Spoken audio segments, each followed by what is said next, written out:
Assalamualaikum warahmatullahi wabarakatuh. Perkenalkan, nama saya Putri Aulia Wulandani dari kelas A.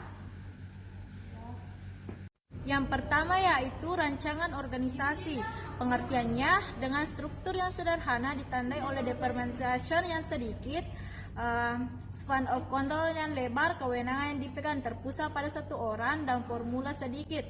Rancangan ini biasanya dapat ditemukan pada organisasi usaha yang kecil, di mana pimpinannya juga menjadi pemilik, misalnya pedagang-pedagang batik, usaha menjahit pakaian. Perusahaan yang formalisasinya sedikit dinamakan juga organisasi organik, sedangkan perusahaan yang banyak formalisasinya disebut organisasi mekanistik. Rancangan dengan struktur sederhana, kekuatannya terletak pada kesederhanaannya, mampu bertindak cepat, lentur dan tidak mahal, dan pemeliharaannya. Jika usahanya berkembang besar, maka struktur yang sederhana ini dapat dipertahankan. Jumlah pegawai sampai 50-100 orang, sulit bagi pemilik untuk mempertahankan struktur sederhana ini. Yang kedua yaitu pengertian analisis pekerjaan atau job analysis. Analisis pekerjaan atau pengumpulan, penilaian, dan penyusunan informasi secara sistematis mengenai tugas-tugas dalam perusahaan yang biasanya dilakukan pada seorang ahli disebut job analyst.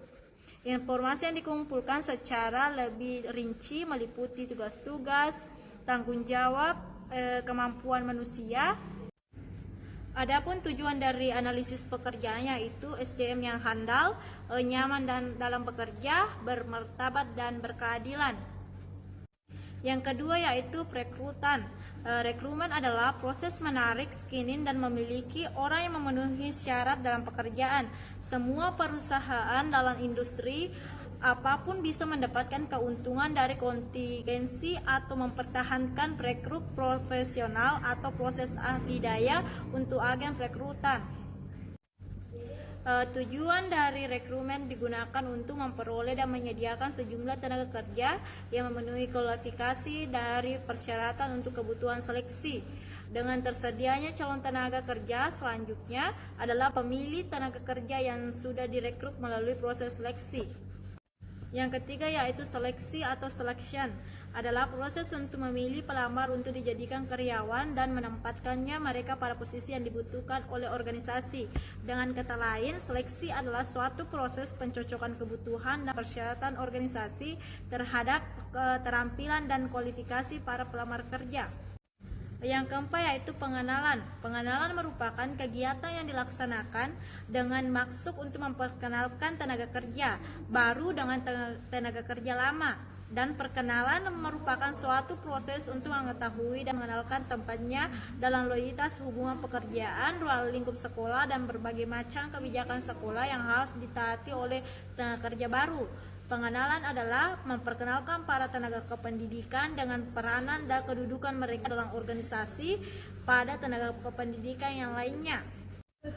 Tujuan pengenalan adalah untuk memperkenalkan tenaga kerja baru dengan ruang lingkup sekolah dan kegiatannya, dan untuk memberikan informasi yang dipandang penting tentang peraturan, kebijakan, dan ketentuan sekolah.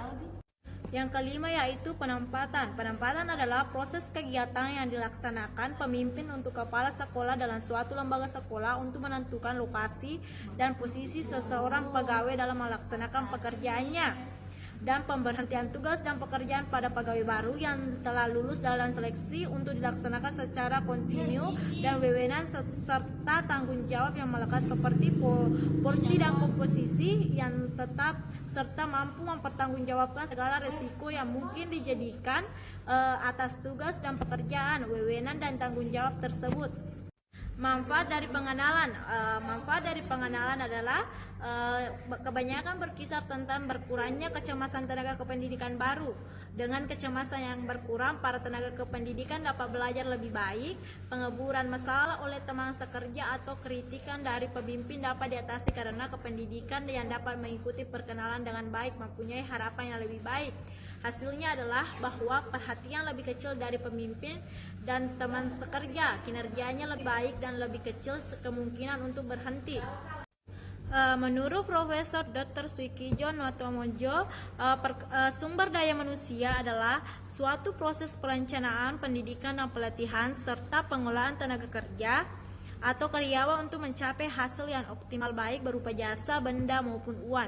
Manusia baik sebagai makhluk individu maupun sebagai makhluk sosial mempunyai berbagai macam kebutuhan baik kebutuhan material yang terkait dengan kebutuhan fisik atau fisiologi manusia maupun kebutuhan non material yang terkait dengan kebutuhan non fisik atau psikologis manusia, baik secara individu maupun kelompok atau logikanya manusia mampu mencukupi kebutuhan tersebut secara optimal.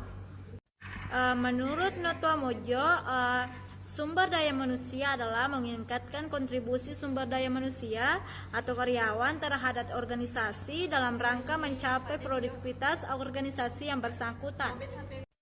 Demikianlah materi yang saya sempat bawakan. Jika ada salah kata mohon dimaafkan. Assalamualaikum warahmatullahi wabarakatuh.